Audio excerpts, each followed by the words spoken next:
Good morning. Morning మ్యాగజైన్కి స్వాగతం. ప్రముఖ దినపత్రిక వస్తున్న వార్తలు వెనక జరుగుతున్న పరిణామాలు చూద్దాం. ఈనాడు చూస్తే గుండె ముప్పు ఏఐతో గుర్తింపు అంటూ సడన్ కార్డియాక్ అరెస్ట్పై అంతర్జాతీయ పరిశోధన, హోల్డర్ టెస్ట్తో 14 రోజుల పాటు ఈసీజీల నమోదు, భారత్ సహా 6 దేశాల్లో 5 ఏళ్ల పాటు 2.4 లక్షల ఈసీజీల పరిశీలన, 10 నుంచి 15 రోజుల ముందే ప్రమాదకర సంకేతాలను పసిగట్టిన కృత్రిమ మీద ఆకస్మిక మరణాల నివారణకు అవకాశాలు మెరుగు అంటూ, నడివయసుకు ముందే గుండె అలసిపోతోంది, కొందరు ఆడుతూ పాడుతూ కసరత్తులు చేస్తూ పనులు చేసుకుంటూ ఉన్నట్టుండి కుప్పకొలుతున్నారు, ఆసుపత్రికి తరలించేలోగానే మృత్యువాత పడుతున్నారు. వైద్య నిపుణులు దీన్ని సడన్ కార్డియాక్ అరెస్ట్గా చెప్తుంటారు. కనీసం చికిత్స అందించే అవకాశమే ఇవ్వకుండా ప్రాణాలు హరించే ఈ ముప్పు నుంచి తప్పించుకోలేమా, ముందస్తుగా గుర్తించలేమా? ఈ ప్రశ్నలకు 6 దేశాల్లో నిర్వహించిన అధ్యయనం సానుకూల సమాధానం ఇస్తోంది. ఇలాంటి ఆకస్మిక మరణాలకు ప్రధాన కారణంలో ఒకటి గుండెలయ్య తప్పడం, అరిర్మియా. దీన్ని కృత్రిమ మేధ సాయంతో ముందస్తుగా గుర్తించవచ్చని ఈ అధ్యయన పత్రం స్పష్టం చేసింది. అమెరికా, భారత్, బ్రిటన్, ఫ్రాన్స్, చెక్ రిపబ్లిక్, దక్షిణాఫ్రికాలో 2019 జనవరి 1 నుంచి 2024 జనవరి 1 వరకు అధ్యయనం చేశారు. హోల్డర్ టెస్ట్ ద్వారా 18 ఏళ్లు పైబడినటువంటి వాళ్ళకి 14 రోజుల పాటు తీసిన 2,47,254 ఈసీజీలు ఏఐతో అనుసంధానం చేసి Paris city university, Harvard medical school, హైదరాబాద్కు చెందిన మెడికవర్ హాస్పిటల్స్ ప్రతినిధులు సంయుక్తంగా విశ్లేషించారు. ప్రమాదకర గుండెపోటు సంకేతాలను 10-15 రోజులు ముందుగానే 80% ఖచ్చితత్వంతో ఏఐ పసిగట్టినట్టు వెల్లడించారు. ఈ అంశాలతో అధ్యయన పత్రం యూరోపియన్ హార్ట్ జర్నల్లో తాజాగా ప్రచురితమైంది. అధ్యయనకర్తలు ఒకరైన consultant cardiologist, electrophysiologist doctor Kumar Narayanan ఈ వివరాలను ఈనాడుకి వెల్లడించారన్నట్టు విషయాన్ని హైలైట్ చేశారు. అయితే భారతీ సిమెంట్ సున్నపురాయి లీజులు రద్దు, న్యాయ విభాగం గ్రీన్ సిగ్నల్, రాష్ట్ర ప్రభుత్వ నిర్ణయమే తరువాయి. ఏసీసీ, రామ్కో సిమెంట్స్ లీజులపైన త్వరలో నిర్ణయం. వైకాపా అధినేత జగన్ కుటుంబానికి చెందిన ఆయన సతీమణి భారతీ డైరెక్టర్ ఉన్న భారతీ సిమెంట్ పరిశ్రమ నిబంధనలకు విరుద్ధంగా పొందిన సున్నపురాయి లీజుల రద్దుకు రంగం సిద్ధమవుతోంది. వేలం విధానంలో లీజులు పొందాల్సి ఉండడానికి విరుద్ధంగా పాత దరఖాస్తులతో లీజులు సొంతం చేసుకోవడంతో వాటిని కూటమి ప్రభుత్వం రద్దు చేయనున్నట్టు విశ్వసనీయ సమాచారం. గతేడాది ఎన్నికల నోటిఫికేషన్ కొద్ది రోజుల ముందు మొత్తం 744 ఎకరాలు 2 సున్నపురాతి గనులు భారతీ సిమెంట్కి అప్పుడు జగన్ ప్రభుత్వం కేటాయించింది. వాటిపై కోర్టులో కేసు ఉండగా లీజుదారు వాదన విని నిర్ణయం తీసుకోమని హైకోర్టు పేర్కొంటే దాన్ని ఆసరాగా తీసుకుని లీజులు కేటాయింపు చేసేసుకున్నారు. వీటిపై కేంద్ర గనుల శాఖ వివరణ కోరడంతో ఇప్పుడు రాష్ట్ర ప్రభుత్వం చర్యలకు సిద్ధమవుతోంది. ప్రజలకి అబద్ధాలని లేదంటే అర్ధసత్యాలని చెప్పడం. హైకోర్టులో ఇది ఇంతకుముందు 2014-19లో తెలుగుదేశం గవర్నమెంట్ ఉన్నప్పుడే దాన్ని ఆపేసింది, లీజు రద్దు చేసింది. చేస్తే వాళ్ళు కోర్టుకు వెళ్ళారు. కోర్టులో ఏమని వాదించారు, అసలు మా వాదన వినలేదండి అని. సరే వినండి, డెసిషన్ తీసుకోండి అండి. ప్రభుత్వంగా డెసిషన్ తీసుకుంటుంది. ప్రభుత్వం భారతీయ సిమెంట్స్ అసలు వ్యాపారం నడుస్తుందా లేదా, సిమెంట్ వస్తుందా లేదా, సిమెంట్ అమ్ముతున్నారు లేదా, అమ్మేటటువంటి దానికి ఇస్తే ప్రాబ్లం ఏంటి, దానికి తగినట్టు లీజులు ఎట్లాగో ఉంటుంది. మరి అదేదో మోసం అన్నట్టు ఎందుకు ప్రజల్ని మోసం చేస్తున్నారు వీళ్ళంటే? వాళ్ళ వార్తలు అంతే. ప్రజల్ని ఎంతసేపటికి తప్పుదో పట్టించే జర్నలిజం, అలాగే ఏదో జరిగిపోయింది అన్యాయం చేసేసుకున్నారన్నటువంటి కోణం. ఇంకోటి, ఇప్పుడు పరిశ్రమలు బాగుపడాలా నాశనం అవ్వాలా? రాజకీయాల కోసం పరిశ్రమలు నాశనం చేయాలి. ఇప్పుడు ఇంతకుముందు అమర్ రాజ్యాన్ని ఇబ్బంది పెట్టారు, లేకపోతే వాళ్ళ పేరేంటి కియాని ఇబ్బంది పెట్టారు అన్నటువంటి. కియాకు వచ్చేటప్పటికి గోరంట్ల మాధవ్ రాసిన దిక్కుమాలినటువంటి అద్దం మీద రాసింది తప్పు తప్పించి అక్కడ ఫ్యాక్టరీని ఏమి ఇబ్బంది పెట్టాల. అమర్ రాజ్యాది వచ్చేటప్పటికి అక్కడ కాలుష్యానికి సంబంధించినటువంటి అంశాలు అందులో వేధించినటువంటి మాట ఉన్న వాస్తవం. అది తప్పని చెప్పాం కదా. ఇప్పుడు మనం చేస్తున్నది ఏంటి, అదేమో చాలా తప్పు, పారిశ్రామికవేత్తలు పారిపోయేలా చేస్తున్నారు. ఇప్పుడేమో పారిశ్రామికవేత్తల్ని చంపేద్దామని చూస్తున్నారు, పరిశ్రమల్ని నాశనం చేద్దామని చూస్తున్నారు. వైసీపీ వాళ్ళకి సంబంధించి అప్పుడు అరబిందో, జిందాలు, ఇప్పుడు ఇది. కానీ ఇది మాత్రం సక్రమం అన్నటువంటి కోణంలో, అన్యాయం పరిశ్రమే చేస్తుందన్నటువంటి కోణంలో రాసుకొస్తారు. మన వాళ్ళు ఏ తప్పు చేసినా అద్భుతం, ఎదుటి వాళ్ళు ఏ చిన్న పొరపాటు చేసినా సరే అది దారుణమైనటువంటి తప్పు అనేటటువంటిది ప్రజల్ని కన్విన్స్ చేయడం, తమ వార్తల ద్వారా ప్రజల మెదళ్లలో జాగ్రత్తగా విషయాన్ని నింపడం అనేది సాగుతూనే ఉంది. ఇకపోతే కుట్రతోనే మురికి మాటలు అంటూ అమరావతి మహిళల ఆత్మగౌరవం దెబ్బతీయాలని మిగతా నిందితులతో కలిసి కొమ్మినేని కుట్ర చేశారు. అందులో భాగంగానే వివిఆర్ కృష్ణరాజును లైవ్ షోకి పిలిచారు. ఆయన వ్యాఖ్యలను కొమ్మినేని ఖండించలేదు, పైగా సమర్థించారు. సాక్షి యాజమాన్యం సహా ఇతర నిందితుల పాత్రపై దర్యాప్తు కొనసాగుతోంది. కొమ్మినేని రిమాండ్ రిపోర్ట్లో పోలీసుల ప్రస్తావన అన్నటువంటి వార్తని హైలైట్ చేశారు. లేకపోతే గుంటూరు జైలుకి కొమ్మినేని అన్నటువంటి వార్తను కూడా హైలైట్ చేశారు. అలాగే క్షమాపణ చెప్పేందుకు జగన్ భారతీయులకి నామోషి ఎందుకు అంటూ షర్మిల స్టేట్మెంట్, రక్త సంబంధం గురించి మాట్లాడే హక్కు జగన్కి లేదని వ్యాఖ్య అన్నటువంటి వార్తని హైలైట్ చేశారు. లేకపోతే ఏటా 3 పంటలు పండాలి, వరి రైతుల ఆదాయం పెరిగేలా ప్రణాళిక, ఎరువుల వినియోగం తగ్గేలా కసరత్తు, ప్రయోగాత్మక అంతర పంటలు, వ్యవసాయ శాఖపై సమీక్షలో సీఎం చంద్రబాబు. 43 ఏళ్ళు ముఖ్యమంత్రిగా ఉన్నారు. అలాగే సుదీర్ఘకాలం పాటు రాష్ట్రానికి సంబంధించి తెలుగుదేశం పార్టీని పరిపాలనలో ఉంది. ఇంతకాలం సాధ్యం కానటువంటిది ఇప్పుడు రాయలసీమ మెట్ట ఏరియాలు వీటిట్లో 3 పంటలు పండించేయడం సాధ్యం అవుతుందా? ఇంతకాలం సాధ్యం కాదు, ఇప్పుడు అవుతుంది.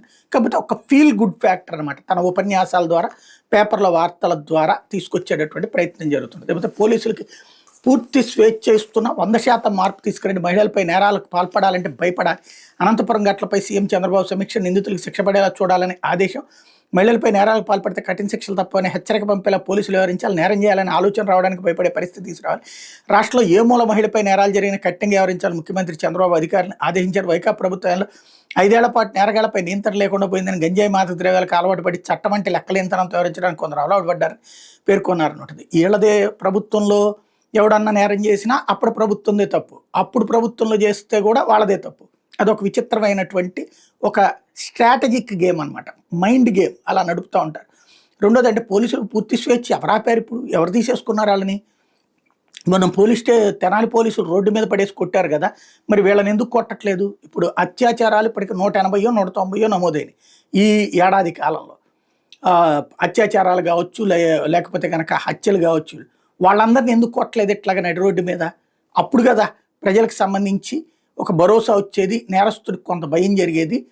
అదెందుకు జరగలేదు అంటే అదే ఇక్కడ స్పెషల్ అనమాట. లేకపోతే పేద పిల్లలకు సన్నబియ్యంతో భోజనం అంటూ పక్కదారి పట్టకుండా సంచులపై QR కోడ్, ప్రభుత్వ పాఠశాలలు, కస్తూర్బా గాంధీ బాలిక విద్యాలయాలు, సంక్షేమ వసతి గృహాల్లోని విద్యార్థులకు రుచికరమైన భోజనం అందించేది ప్రభుత్వం సన్నబియ్యం సరఫరా చేస్తుంది. రాష్ట్రంలో మొదటిసారిగా 25-26 విద్యా సంవత్సరం పేద పిల్లలకు సన్నబియ్యంతో భోజనం వడ్డించబోతున్నారు. నెల 12న బడుల్లో సన్నబియ్యం అందజేత కార్యక్రమాన్ని అధికారికంగా ప్రారంభిస్తారు. బియ్యాన్ని 25 కేజీల సంచిలో ప్యాకింగ్ చేసి పంపిణీ చేస్తారు. బస్తాపై రాజకీయ నేతలు చిత్రాలు లేకుండా 2 చిన్నారుల ఫోటో, పాఠశాల దానిపై జాతీయ జెండా ఎగురుతున్నట్టు చిత్రం, ప్రభుత్వ లోగోను ముద్రించారు. ప్రభుత్వ పాఠశాలలు, కేజీబీవీలు, బడి బయట పిల్లల కోసం నిర్వహించే వసతి గృహాలకు సకాలంలో బియ్యం సరఫరా చేసే బాధ్యతలు మధ్యాహ్న భోజన పథకం డైరెక్టర్ బి శ్రీనివాసరావు పర్యవేక్షిస్తున్నారు. ఈ బియ్యంలో మైక్రో న్యూట్రియంట్లు సమృద్ధిగా ఉంటాయి, రోగనిరోధక శక్తిని పెంచుతుంది. బియ్యం పక్కదారి పట్టకుండా పకడ్బందీ వ్యవస్థలను ఏర్పాటు చేశారు. బియ్యం నాణ్యతపై ప్రధాన ఉపాధ్యాయుల నుంచి స్టార్ రేటింగ్ రూపంలో అభిప్రాయం స్వీకరిస్తారు. మండల స్థాయి గిడ్డంగుల నుంచి నేరుగా బడులకు చేరవేస్తారు. ప్రతి బస్తా పైన QR కోడ్ ఉంటుంది. స్టాక్ తీసుకున్నప్పుడు ప్రధానోపాధ్యాయులు కోడ్ స్కాన్ చేయాల్సి ఉంటుంది. ఏ బస్తాను ఎక్కడ వినియోగించారన్న వివరాలు మధ్యాహ్న భోజనం పథకం డైరెక్టరేట్లో ఉంటాయన్నటువంటి వార్తనే లీడ్. చాలా మంచి నిర్ణయం. సన్న బియ్యంతో భోజనం ప్లస్ పోషకాహారాలతో కూడినటువంటిది ఏర్పాటు చేయడం అన్నట్టు ప్రభుత్వం ఈ విషయంలో ఒక చక్కటి ముందడుగు వేసిందని చెప్పాలి, అభినందించవచ్చు. ఇకపోతే ఒంగోలు వద్ద ఇనుప ఖనిజ శుద్ధి కర్మాగారం జిందాల్తో APMDC ఒప్పందం, స్థానికులకు ఉపాధి అవకాశాలు. APMDCకి ఏటా 300 కోట్ల రాబడి. ప్రకాశం జిల్లా ఒంగోలు సమీపంలో ఇనుప ఖనిజ శుద్ధి కర్మాగారం ఏర్పాటు కాబోతోంది. 1307 ఎకరాల్లో ఇనుప ఖనిజాన్ని తవ్వి అక్కడ శుద్ధి చేసే కర్మాగారం ఏర్పాటు చేసేందుకు జిందాల్ సౌత్ వెస్ట్ సంస్థ ఏపీ ఖనిజాభివృద్ధి సంస్థ మంగళవారం ఒప్పందం చేసుకుంది. దీంతో ఈ శుద్ధి కర్మాగారం ద్వారా స్థానికులకు ఉపాధి లభించనుండగా APMDCకి ఏటా దాదాపు 300 కోట్ల చొప్పున ఆదాయం సమకూరనుంది. ఒంగోలు సమీపంలోని టంగుటూరు మండలం కొడిజేడు, మర్లపాడు గ్రామాల పరిధిలో లో గ్రేడ్ ఇనుప ఖనిజం లభించే 1307 ఎకరాల్లో ఇనుప ఖనిజాన్ని తవ్వి శుద్ధి చేయడం, ఇందుకు అవసరమైన ప్లాంట్ ఏర్పాటుకి APMDC గతంలో టెండర్లు ఇచ్చింది. దీనికి JSW దక్కించుకుంది అన్నటువంటి వార్తని హైలైట్ చేశారు. ఇక్కడ జిందాలోళ్ళు మళ్ళీ పెట్టుబడులకి రెడీ అవుతున్నారు, ఒకందుకు సంతోషకరమైనటువంటి వార్త. ఇందాకనే మాట్లాడుకున్నాం, జిందాలో స్టీల్ ప్లాంట్లు 3 పెడదాం అనుకున్నటువంటి వాళ్ళు ఆగిపోయారు అన్నటువంటిది. ఇప్పుడు ఇనుప శుద్ధి కర్మాగారం పెట్టడానికి సిద్ధపడ్డారు, అంతవరకు సంతోషం. లేకపోతే 23 నుంచి Group 1 అభ్యర్థులకి ఇంటర్వ్యూలు 1:2 నిష్పత్తిలో జాబితా వెల్లడి. నెల రోజుల్లోని ముగిసిన మెయిన్స్ మూల్యాంకనం, Group 1 నోటిఫికేషన్, ప్రధాన జవాబు పత్రాల మూల్యాంకన ఫలితాలు వెలువడే. ప్రకటించిన జాబితాలో ఉన్న అభ్యర్థులకి ఈ నెల 23 నుంచి 30వ తేదీ వరకు ఇంటర్వ్యూలు జరుపుతాను ఆంధ్రప్రదేశ్ పబ్లిక్ సర్వీస్ కమిషన్ కార్యదర్శి P. రాజ్బాబు వెల్లడించారన్నటువంటి వార్తని హైలైట్ చేశారు. లేకపోతే జనాన్ని చూసి భయపడ్డాం, హెలికాప్టర్ని తీసుకెళ్ళాం, ఏవియేషన్ సంస్థకు సమాచారం ఇచ్చి హెలిప్యాడ్ ఘటనలో పైలట్ వివరణ కుట్రకోణంపై తేలుస్తాం. 15 రోజుల్లో ఛార్జ్షీట్. CA శ్రీధర్. రాష్ట్ర వ్యాప్తంగా సంచలనంగా మారిన పాపిరెడ్డిపల్లి హెలిప్యాడ్ ఘటనపై ప్రధాన పైలట్ అనిల్ కుమార్ కిన్ను ఎట్టకేలకు విచారణకు హాజరయ్యారు. మంగళవారం చెన్నై కొత్తపల్లి పోలీస్ స్టేషన్లో ఆయన అటార్నీ రత్నదీప్ ముఖర్జీ సమక్షంలో విచారించారు. ఏప్రిల్ 8న సత్యసాయి జిల్లా రామగిరి మండలం పాపిరెడ్డిపల్లి పర్యటన సందర్భంగా వైకాపా అధినేత జగన్కు హెలిప్యాడ్ వద్ద తెలుగుదేశం పార్టీ వాళ్ళు ప్రాణహాని తలపెట్టేందుకు యత్నించారని వైకాపా ఆరోపించింది. నేపథ్యంలో పలువురిపై పోలీసులు కేసు నమోదు చేసి విచారిస్తున్నారు. ఇప్పటికే కో పైలట్ శ్రేయస్ జైన్ విచారించారు. అయితే ప్రధాన పైలట్ 3 సార్లు విచారణ గైర్హాజరయ్యారు. 4వసారి ఎట్టకేలకు విచారణకు రావడంతో విచారణాధికారి శ్రీధర్ ప్రశ్నలు సంధించారు. 3 సార్లు తాకీదులు చేసిన విచారణకు ఎందుకు గైర్హాజరయ్యారు? జగన్ వచ్చిన మీరు తిరిగి వెళ్లకుండా ఎందుకు వదిలి వెళ్లారు? హెలికాప్టర్లో ఏమైనా ఇబ్బంది తలెత్తిందా? ఉన్నతాధికారులకు తెలియజేశారా? హెలికాప్టర్ వెనక్కి తీసుకెళ్లేందుకు ఎవరైనా అనుమతి తీసుకున్నారంటూ విచారణాధికారి ప్రశ్నించారు. ఆరోగ్యం సరిగా లేక సంస్థలో వేరే విధులకు హాజరు కావడంతో విచారణకు రాలేదని పైలట్ వివరించారు. హెలిప్యాడ్ వద్ద భారీగా జనం గుమిగూడారు. హెలికాప్టర్ ల్యాండింగ్ సమయంలో వాళ్ళంతా దూసుకురావడంతో ఆందోళన చెందాం. జనం చుట్టుముట్టి లోపల ఉన్న జగన్తో మాట్లాడే ప్రయత్నం చేశారు. లోపల ఉన్న వారికి వినబడకపోవడంతో సంజ్ఞలు చేస్తూ హెలికాప్టర్పై పిడిగుద్దులు కురిపించారు. ఫ్లెక్స్ పెయిన్, సైడ్ మిర్రర్ చీలింది. జగన్ తీసుకుని గాల్లోకి ఎగిరితే అది పగిలి ప్రమాదం తలెత్తే ఆస్కారం ఉంది, అందుకే వదిలి వెళ్ళిపోయాం. టేకాఫ్ అయ్యే సమయంలో జనం మరోసారి చుట్టుముడితే టెయిల్ రోటర్ వల్ల వారి ప్రాణాలకు ముప్పు వాటిల్లే ప్రమాదం ఉంది.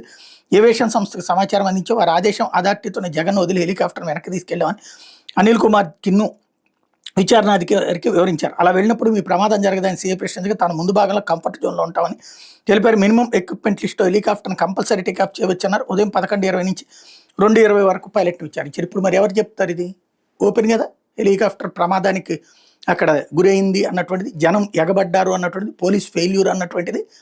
పోలీస్ ఫెయిల్యూర్ని కవర్ చేయడానికి అక్కడ భద్రతా వైఫల్యాన్ని కవర్ చేస్తా అదేదో పైలట్ వాళ్ళే తప్పు చేశారు, అక్కడ ఏమీ జరగలేదు అన్నటువంటిది ఎంతకాలం చెప్పుకొచ్చింది అబద్ధం అని తేలింది కదా.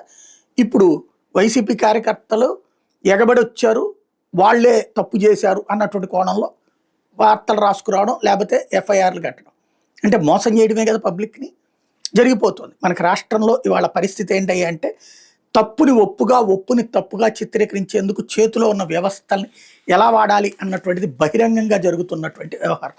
లేకపోతే సాక్షి చదువు చతికిల బడింది అంటూ వ్యవస్థ అస్తవ్యస్తం, దిగజారిన సర్కారు బడుల ప్రగతి, పాఠశాలల్లో అటకెక్కి నాడు నేడు అభివృద్ధి పనులు, అమ్మఒడికి వీడ్కోలు, ఇంగ్లీష్ మీడియంకి మంగళం, డిజిటల్ క్లాస్ రూమ్కి బై, టోఫెల్ క్లాసులకు టాటా, సబ్జెక్ట్ వేటు, ఘోరంగా మారిన గోరుముద్ద, దారుణంగా పడిపోయిన ఫలితాలు, ఫలితంగా ప్రభుత్వ బడుల్ని విద్యార్థుల ప్రైవేట్ బాట, ప్రైవేట్ యాజమాన్యాలకు మేలు చేసేలా కూటమి నిర్ణయాలు, కార్పొరేట్ స్కూళ్లలో 10 నుంచి 30% పెరిగిన ఫీజులు, దీనికి పుస్తకాలు, యూనిఫామ్ ఖర్చులు అదనం.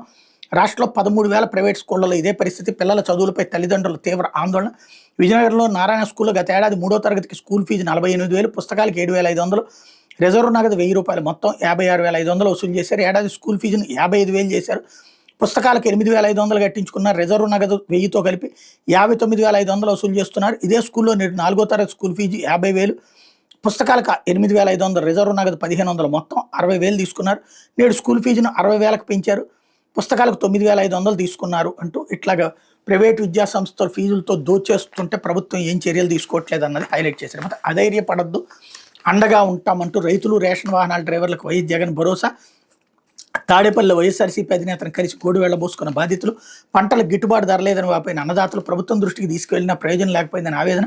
వైఎస్ఆర్సీపీ రైతుల పక్షాన పోరాడుతుందని అభయమిచ్చిన జగన్, ఇంటింటికి సరుకులు ఇవ్వాలన్న గొప్ప ఉద్దేశంతో రేషన్ వాహన వ్యవస్థ తెచ్చింది మీరే, కానీ కూటమి ప్రభుత్వం అన్యాయం చేసింది, జీవనోపాధి లేకుండా చేసింది, జగన్తో మొరపెట్టుకున్న రేషన్ వాహన డ్రైవర్లు అన్నటువంటి వార్తని హైలైట్ చేశారు. అయితే సాక్షి కార్యాలయాల వద్ద పచ్చమోకాల విధ్వంసం, ఏలూరు ఆఫీస్ ఆవరణలో ఫర్నిచర్ తగలబెట్టి బీభత్సం, రాజానగరం కార్యాలయం వద్ద సాక్షి బోర్డు పీకేసి దౌర్జన్యం అన్నటువంటి వార్తని హైలైట్ చేశారు. అయితే ఎస్సీ/ఎస్టీ యాక్ట్ ఎలా వర్తిస్తుంది, కొమ్మినేనిపై నమోదు చేసిన సెక్షన్లపై న్యాయమూర్తి ఆగ్రహం.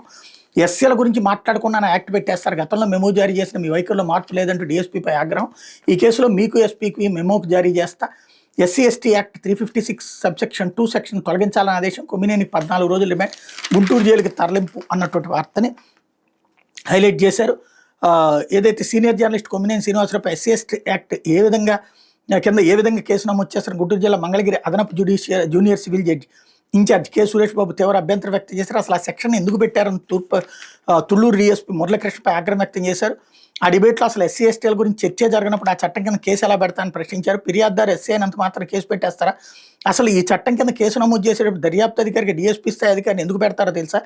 ఆ చట్టం దుర్వినియోగం కాకూడదు అన్నటువంటిది ఒక డిఎస్పీగా ఉండి కనీసం ఎవరి సలహా తీసుకోకుండా ఈ చట్టం కింద కేసు ఎలా నమోదు చేశారని నిలదీశారు. మీ వైఖరి మొదటి నుంచి ఇలానే ఉంది, గతంలో కూడా ఇలాగే వ్యవహరించారు, అప్పుడు మెమో జారీ చేశాను, అయినా మీ వైఖరిలో మార్పుడే లేదు.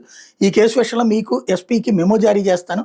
ఎస్సీ/ఎస్టీ యాక్ట్ 356(2) సెక్షన్ తొలగించండి అంటూ ఆగ్రహం వ్యక్తం చేశారు.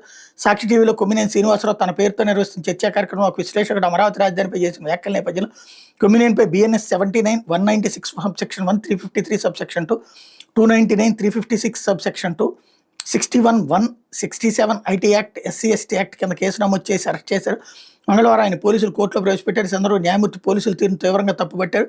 ఎన్నిసార్లు చెప్పినా పోలీసుల వైఖరిలో మార్పు రావడం లేదని అసహనం వ్యక్తం చేశారు. అనంతరం డిబేట్ అంశంపై కొమ్మినేని శ్రీనివాసరావుని ప్రశ్నించారు. నేను 18 సంవత్సరాలకు డిబేట్ నిర్వహిస్తున్నా, ఎవరైనా హద్దు మీరు మాట్లాడుతుంటే వెంటనే ఆపుతాను. ఈ అంశంలో కూడా నేను వారించాను, నేను తప్పు చేయలేదు, అయినా రెండో రోజు చర్చలో క్షమాపణ చెప్పాను, నేను ఎప్పుడు అసభ్య పదజాలం వాడలేదని ఈ సందర్భంగా కొమ్మినేని జడ్జికి వివరించారు. అనంతరం న్యాయమూర్తి కొమ్మినేనికి 14 రోజులు రిమాండ్ విధించారు. దీనిపై కొమ్మినేని తరపు న్యాయవాది పొన్నవోలు సుధాకర్ రెడ్డి అభ్యంతరం వ్యక్తం చేశారు. తమ వాదనలు వినాలా, అసలు కొమ్మినేనిపై కేసే అక్రమని వాదించారు. తన ఆరోగ్య సమస్యల దృష్ట్యా జైల్లో సదుపాయాలు కల్పించాలి. కొమ్మినేని కోరగా జైలర్తో మాట్లాడాలని పోలీసు అధికారులకు న్యాయమూర్తి సూచించారు. ఒకవేళ జైలు అధికారులు అంగీకరించకపోతే తన వద్ద అప్పీల్ చేసుకుంటే ఆదేశాలు ఇస్తాయని చెప్పారు. సోమవారం అరెస్ట్ చేసినప్పటి నుంచి ఇప్పటివరకు కుటుంబ సభ్యులను కలవనీయడం లేదని కొమ్మినేని శ్రీనివాసరావు భార్య బంధువులు జడ్జి దృష్టికి తీసుకెళ్లారు. వారు కొమ్మినేనితో మాట్లాడేందుకు అవకాశం ఇవ్వాలని, వాళ్ళు మాట్లాడుతుండగా వీడియో తీసి తనకు చూపించాలని ఆదేశించారు. కోర్టు ఆదేశాల అనంతరం కొమ్మినేని గుంటూరు జిల్లా జైలుకి తరలించారు.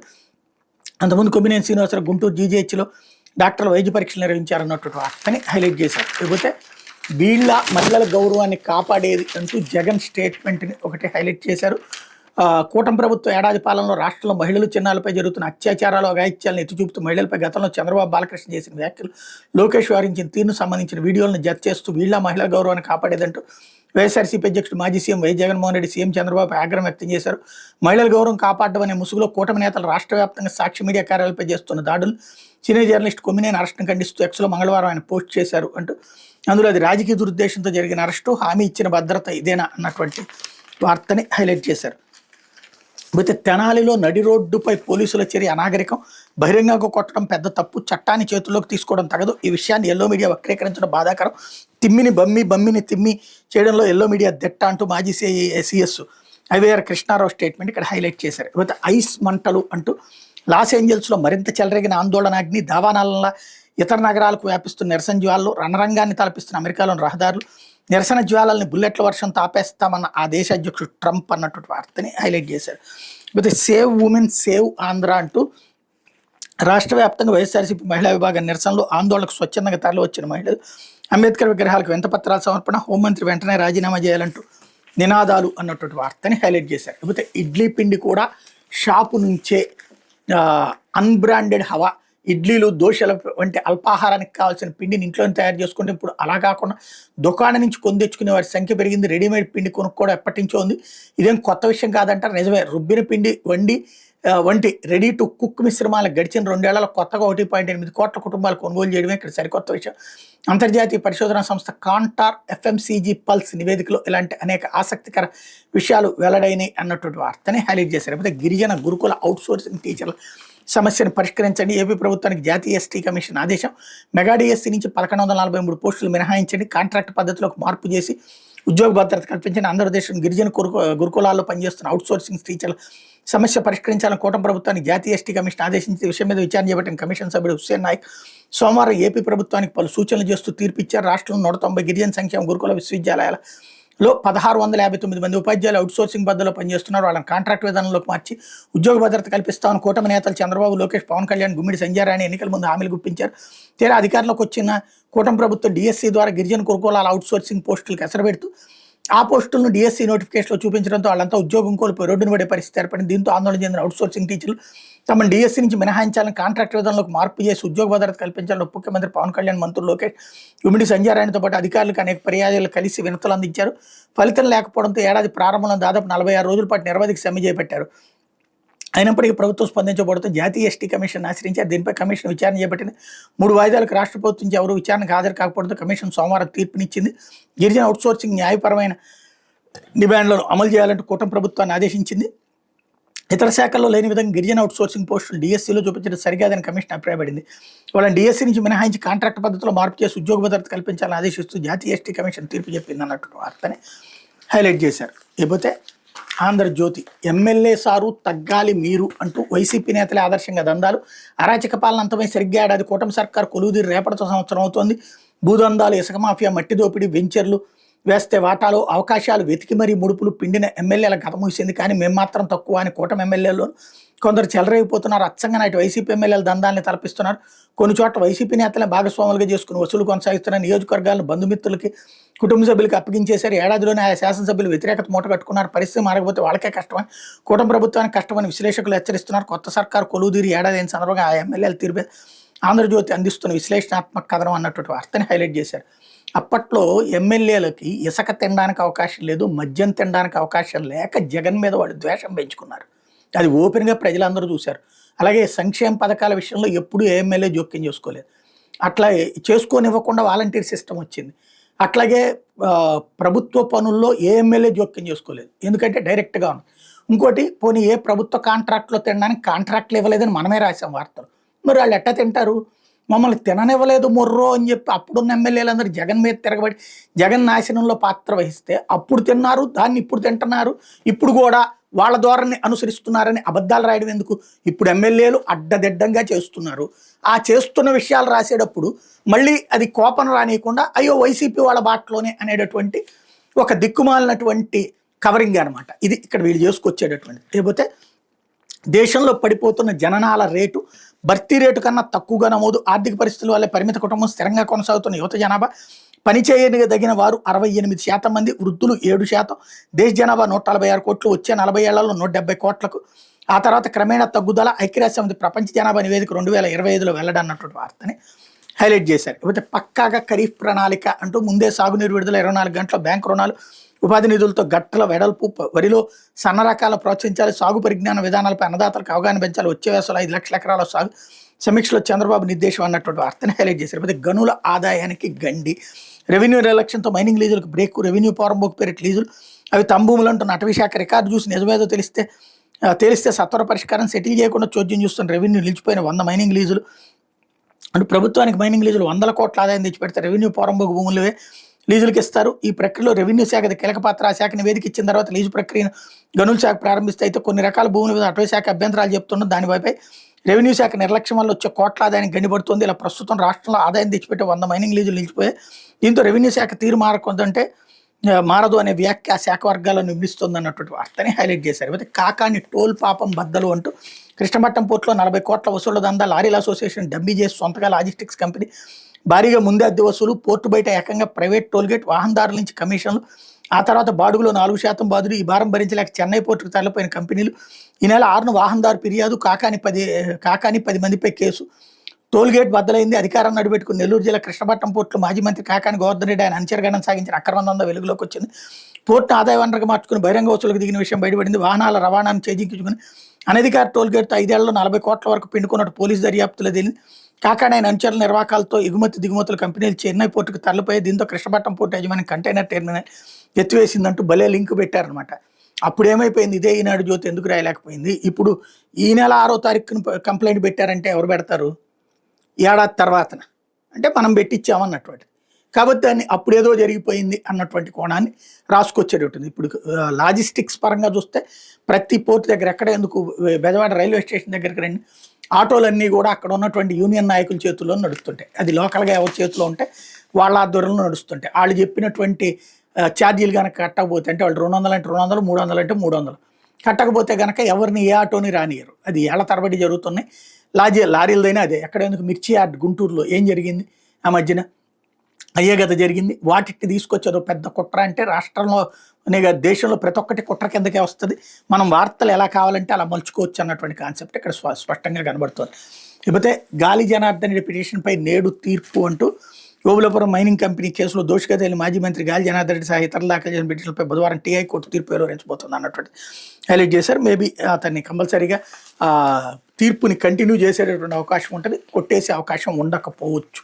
ఇది దినపత్రికలో వచ్చిన వార్తలు వెనకాల జరుగుతున్న పరిణామాలు.